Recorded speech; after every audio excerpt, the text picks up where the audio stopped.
Hello, this is Ron Paul with your weekly update for Monday, January 27th. National School Choice Week takes place from January 26th to February 1st, and during this week, education freedom activists around the country will be participating in events highlighting the need for parental control of education. I wholeheartedly endorse National School Choice Week, as parental control of education is a prerequisite for a free and prosperous society. When government usurps control of education from parents, education can easily become indoctrination.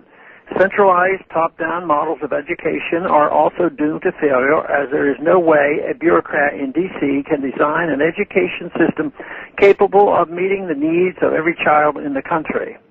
The failure of centralized education is shown by the correlation between American students' declining test scores and the growth of federal control over American schools. Education reforms that further or expand the Department of Education will prove fruitless. The only effective education reform is to restore parental control over education.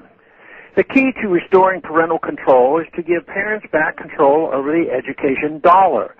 This means shutting down the Department of Education and returning the money currently spent promoting schemes like Common Core. Ideally, this would be accomplished by eliminating all federal taxes on American families. However, if the political support for outright abolition of federal taxes is not available, education tax credits can also serve as an effective way of getting control over education back into the hands of the people. Unlike taxpayers-funded vouchers, private tax credits do not open the door to government control of education. This is because tax credit allows parents to use their own money on their children's education rather than relying on funds provided by the federal government. Since he who pays the piper calls the tune, federal funding of education, whether it's in the form of federal grants or taxpayer-funded vouchers, inevitably means schools will spend more time trying to please federal bureaucrats than parents. One educational model that I am particularly interested in is homeschooling. Many of the most devoted and most effective advocates of liberty I have worked with come from homeschooling families. This might be because many homeschooling families have personal experience with government harassment, ranging from having to comply with government regulations to being threatened with the loss of their children for the crime of homeschooling. It's ironic that government would attempt to force homeschoolers to conform its regulations, considering that homeschoolers constantly outperform their publicly educated peers.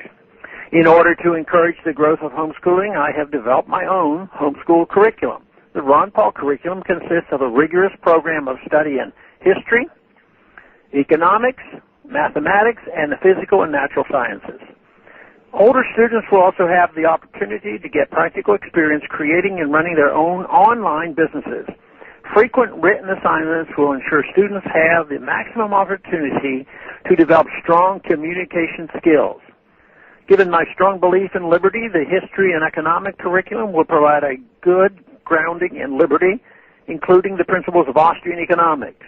However, the drafters of the curriculum took great care to never sacrifice intellectual rigor and accuracy.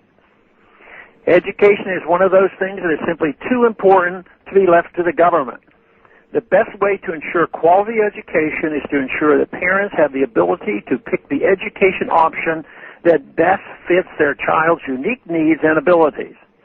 Everyone who wishes to see America remain a free and prosperous society has an interest in parental control of education.